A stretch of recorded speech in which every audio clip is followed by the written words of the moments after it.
Hey guys, it's Carolee. I just want to share an extra little mini episode with you every single week because I want you to know that it's possible to do this thing called living your best life and doing the thing that lights you up while being a busy mom. And I want to give you a little bit of a background, behind the scenes look at what's going on in my actual life and how I am doing this, how I'm doing the things that light me up and being a mom at the same time. So I'm going to tell you about what's going on in my life and the lessons that I'm learning. Take a listen. I have been doing some deep work over the last few days, especially as I've been joining Tracy Litt in her conduit workshop thing. And if you don't know who Tracy Litt is, she is incredible, and I really encourage you to go follow her podcast and just check out her work because she's truly inspiring. And in this course of in conduit that she's been having, is she's had some homework for us, and we've talked a lot about shame. So I'm going to share with you some of the work I've been doing around shame, which included writing a couple letters. And these are really vulnerable. They're really deep and powerful and vulnerable. Let me stress how vulnerable they are. But I hope that in sharing these, it will help you to see how important it is to let go of your own shame. And maybe to start realizing that your shame wound might be deeper than you think it is. Maybe you're carrying around more shame than you think you are. And maybe you have some shame to let go of. So the first one that I'm going to share with you is a letter to shame. Dear shame, you are the secret I didn't realize I was keeping. You've been incognito much of my life, going by names like appropriate, supposed to, good, responsible, and even righteous. 1 + 1 always equals 2, and hard work always equals success, right? If you eat healthy and exercise, you will be thin and attractive. If you get good grades in school and go to college, you will get a good job and make good money. Those are the laws of nature I was taught growing up. And then, when I did everything I was taught perfectly, the results were not as promised. And you reared your ugly head. You must have done something wrong, you sneered at me. Law is law. So I shrunk and tried harder, and harder, and harder. It's only now, after decades of shrinking and trying to fit myself into your box, that I see it. No one fits into the box. It wasn't made for humans. It isn't even real. I was taught about you from someone who was also trying fruitlessly to fit into the box. Someone who thought she could make herself fit if she just worked a little harder. Someone who thought she could help me fit if she did a good enough job teaching me the laws of nature she had learned. Maybe she couldn't force herself to fit into that awful little box. But if she could get me to do it, wouldn't that mean success as a parent? I guess I shouldn't fault her. It was all she knew. And still to this day, she tries to fit. She doesn't know she doesn't have to. I'm still trying to teach my body that it is safe outside the box. My brain knows, but embodying that knowledge is taking time. I still look at my squishy, saggy arms, flabby from 100 pounds of weight loss, and feel my eyes fill with tears. The overwhelming physical presence of you, dear shame, makes it impossible for me to wear sleeves that are too short. I can't bear your voice insisting that everyone cares. My brain says they don't, but my body won't listen. My severely autistic son wants more paint, more canvases, more ketchup, more, but we are on a super tight budget. I didn't work hard enough, you tell me. I should do anything it takes to give him what he wants. Even donate plasma again, knowing how sick it will make me. You tell me that if I really loved him, I would do anything. He didn't talk for 7 years, and now he should have anything he asks for. End of the month, if we stop buying things, we might just make it level crunch time, but the Sharps container for the insulin needles for Joshua was full, and I had to buy another one. It was painful to click that Amazon buy button. Thank you, shame. But I did what I had to do.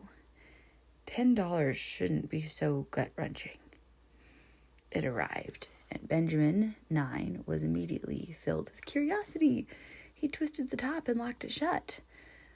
Oh, shame. Finally a place where you do belong. I panicked. I yelled. I told him how it couldn't be undone, how the box was garbage now.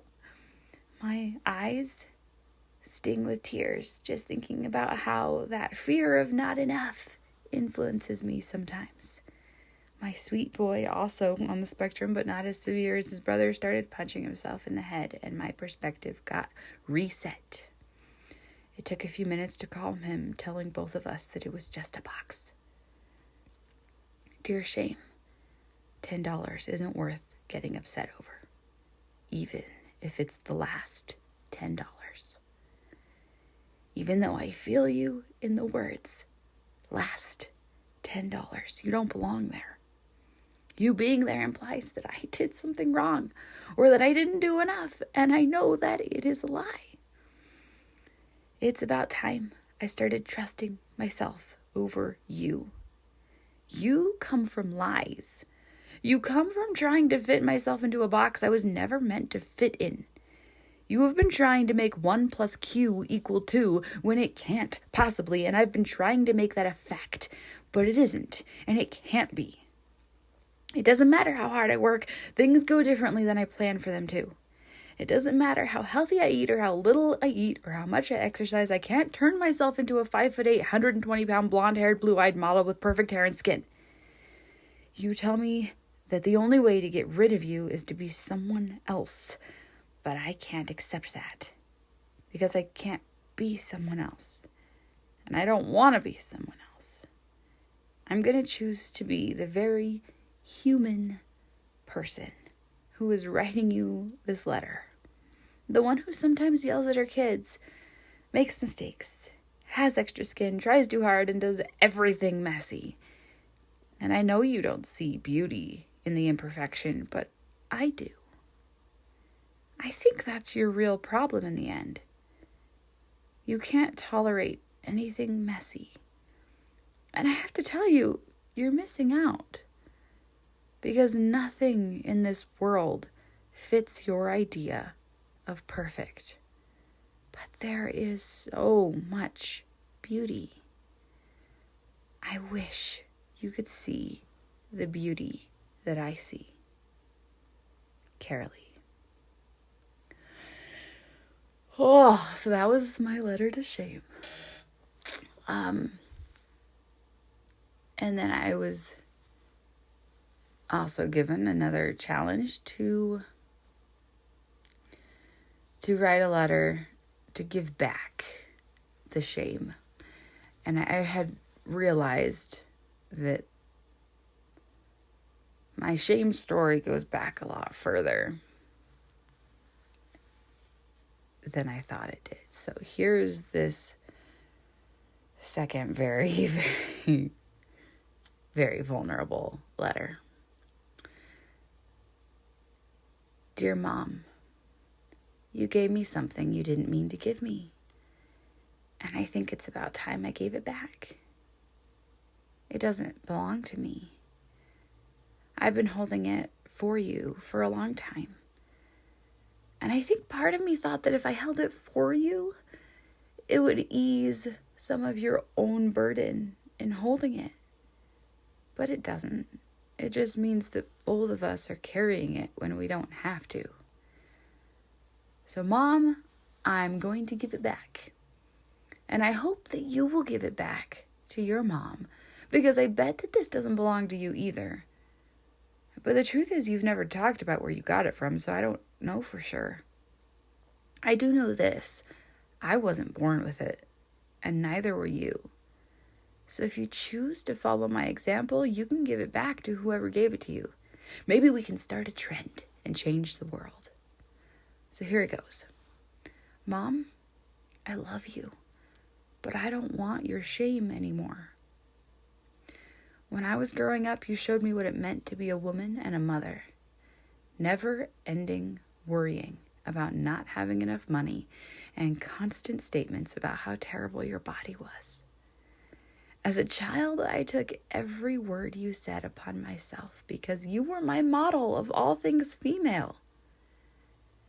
The tension in our home was palpable, and Dad even called you she who must be obeyed because you were never good enough for yourself.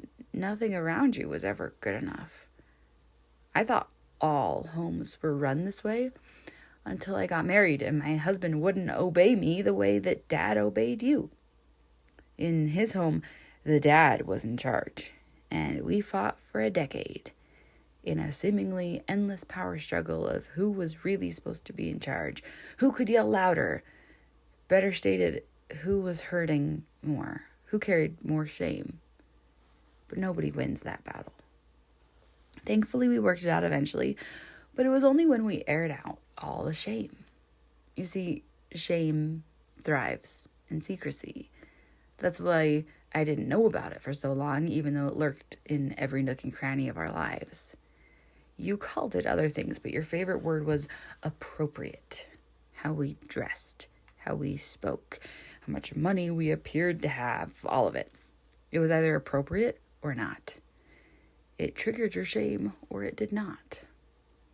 It took 3 kids and a husband with autism and a lot of thrashed church ties and painted Sunday shirts for me to let go of some of those reins. Oh, if you could see the things my kids wear to church these days. That's why I have to give it back, you see, for them. There's something about their innocence and sensory issues that cuts the shame of wearing the wrong thing to church right out of the picture. You couldn't pay them to care. I love them, Mom. Just like you love me. You wanted to teach me how to survive and thrive in this world, and that's exactly what I want to teach them. You thought shame was your friend in that game, but I'm here to tell you that you were wrong. We both have the same goals, but I'm going to use some different tools. So here you go. Take back the shame, the guilt, the supposed tos, and the perfectionism. I'm going to love my messy family and my imperfect self and call it a day. Love you, Carolee. Oh, so there you go. There are my very raw and real letters about shame. And I hope that this inspires you to dig deep about how shame is affecting you in your life.